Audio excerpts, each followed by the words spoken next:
धन्य हैं वे जो परमेश्वर के चुने हुए स्थान में आराधना करते हैं। साथ ही वहां आराधना करने वालों से अनंत जीवन प्राप्त करने का वादा किया जाता है। इसके अलावा केवल वे जो वहां आराधना हैं, मेरी प्रजा कहलाते हैं। उन्हें इतना बहुमूल्य शीर्षक मिला है। जब हम इसे समझते हैं तो हम महसूस कर सकते हैं कि पिता के इस पृथ्वी पर आने का अर्थ कितना महान है। क्या प्रकाशित वाक्य 5 में यह नहीं लिखा है, न स्वर्ग में, न पृथ्वी पर, न पृथ्वी के नीचे कोई उस पुस्तक को खोलने या उस पर दृष्टि डालने के योग्य निकला? क्या हम गारंटी दे सकते हैं कि हम स्वर्ग के राज्य में जा सकते हैं, जबकि कोई भी व्यक्ति इस पुस्तक को नहीं खोल सकता? नहीं, हम इसकी गारंटी नहीं दे सकते। पिता इस पृथ्वी पर आए और माता उनके साथ आई हैं। हम पुष्टि कर सकते हैं कि यह हम स्वर्गीय संतानों के लिए जो इस पृथ्वी पर रह रही हैं, एक महान खुशी और एक बड़ी आशीष है। यही कारण है कि परमेश्वर की संतान, चुने हुए लोग उनके चुने हुए स्थान पर आ सकते हैं और उनकी चुनी हुई इच्छा के अनुसार आराधना कर सकते हैं। क्या सियोन वह चुना हुआ स्थान नहीं है जहां परमेश्वर हमें ऐसा अनुग्रह और आशीषें देते हैं? आइए हम यिर्मयाह अध्याय 4 की भविष्यवाणी को खोलें। यिर्मयाह अध्याय 4 आयत 5 में लिखा है, यहूदा में प्रचार करो और यरूशलेम में यह सुनाओ, पूरे देश में नरसिंगा फूंको, गला खोलकर ललकारो और कहो, हमें क्या करना चाहिए? आओ हम इकट्ठे हों और गढ़वाले नगरों में जाएं।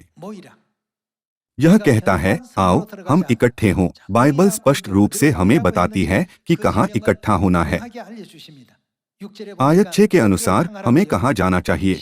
सियोन के मार्ग में झंडा खड़ा करो, अपना सामान बटोर के भागो, खड़े मत रहो। हमें सुरक्षा के लिए सियोन जाना चाहिए, क्योंकि मैं उत्तर की दिशा से विपत्ति और सत्यानाश ले आया हूँ।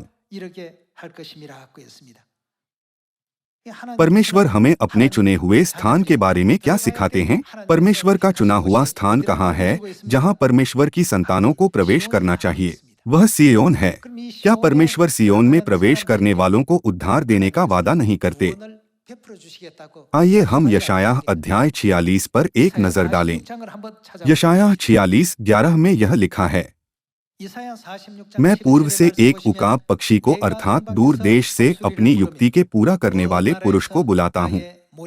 मैं ही ने यह बात कही है और उसे पूरी भी करूँगा। मैंने यह विचार बांधा है और उसे सफल भी करूँगा। हे कठोर मन वालो, तुम जो धर्म से दूर हो, कान लगाकर मेरी सुनो।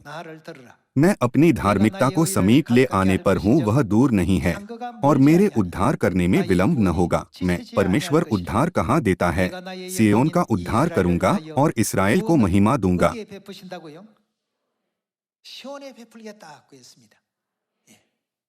यह लिखा है कि उद्धार देने के लिए परमेश्वर दूसरी बार प्रकट होंगे। तब वह कहाँ से उद्धार देंगे?